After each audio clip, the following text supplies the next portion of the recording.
Nintendo issues surprise denial to Japanese politicians' AI claim. Hey, it's the only Gino, and this is Talk Now, Think Later. Let's look at the freaking news. The Nintendo Switch maker denies it's been lobbying against the use of generative AI. Nintendo has denied reports that it's lobbying against the use of generative AI in its home country of Japan. On Saturday, Satoshi Asano, a politician and member of what am I doing?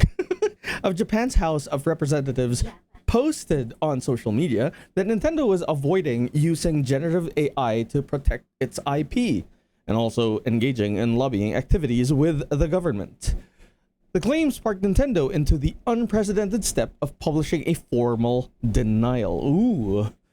Contrary to recent discussions on the internet, Nintendo has not had any contact with the Japanese government about generative AI. The company said, whether generative AI is involved or not, we will continue to take necessary actions against infringement of our intellectual property rights. Oh, we know that, Nintendo.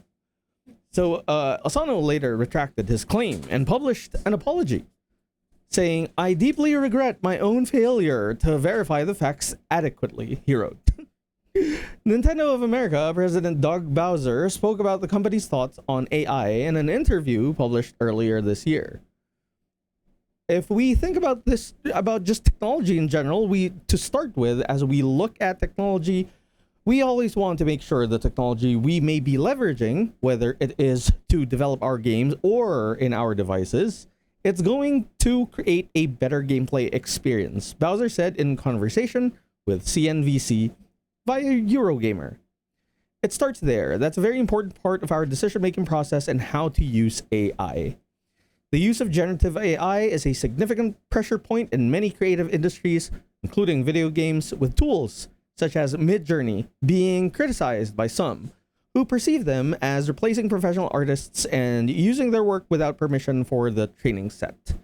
According to the latest GDC State of the Game Industry survey, nearly 50% of developers say that generative AI tools are being used at their workplace, while 84% say they're concerned about their use.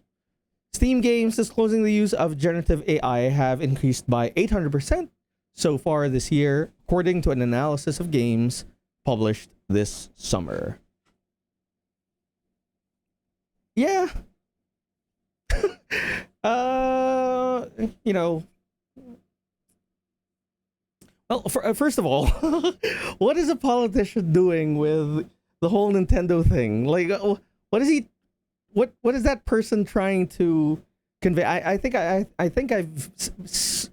saw this news the other day, and it's not like they're wrong, right? Like, what did they claim? They claimed that it's been lobbying against the use of generative AI. So like, I guess the problem here is that this is such a pressure point for, like, I mean, the article said it. It's such a pressure point for any company to like declare if they are riding the bandwagon or not, because it's a very, I mean, everybody knows it's a very tricky subject. We all know the whole, like, you know, the article already says it about like copyrights, training data sets, artists, you know, are we getting, you know, fair compensation for all of this stuff? And not just that, like, I don't know, just my personal feeling about all of this. It's, I feel like AI is so extreme in the sense of, it's so extreme in, like, polish. It's insane with polish that I guess, you know, whenever I see something that's AI, I mean, it's incredible, but also it's very lifeless, and I just don't feel the connection with the one who made it. You know, like, yeah,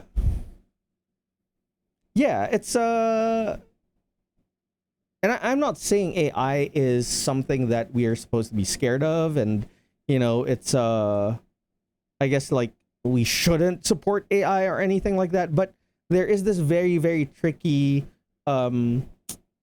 I don't know, I guess like instinct around AI. That's why, like you read all of this like Reddit comments about like AI trash, AI trash, AI trash. I mean, I really like it. I think like a lot of AI stuff really gives possibilities to a lot of people. I think a lot of AI stuff really gives us, faster ways to prototype ideas, rather than spend a lot of our time with just, making it on our own, etc. I understand that. But like the finished product, these like pieces of art, right? Like video games, they're pieces of art. Let's not beat around the bush with that. They affect people's lives. I know it's entertainment, but they do. Childhood memories and stuff like that. And there's just a lot of I feel like the connection between the people who make them and the people who play them is very important. So, and I feel like Nintendo is really focused on that part. By saying that what they really want is not efficiency, and because like you use AI, it's all about efficiency right now. So like like you don't use AI to produce the humanity factor of the game. You use AI because you want to automate. You use AI because you want to quickly create assets, quickly engineer ideas and stuff like that, which is great. But right now it's just a tricky landscape of how do people perceive, what it meant for Nintendo to use AI, right? Like, we're yeah. I don't know, So I feel like Nintendo is on the right this time, and politicians just making statements like that on beloved corporations that we all defend with our lives because they give us money, right? They give us futures. No, but yeah, weird politics. Bring up Nintendo. Hmm. Yeah. Okay. Yeah. I understand Nintendo, and I really hope like humanity starts to figure out like how to navigate this whole like AI, wave, because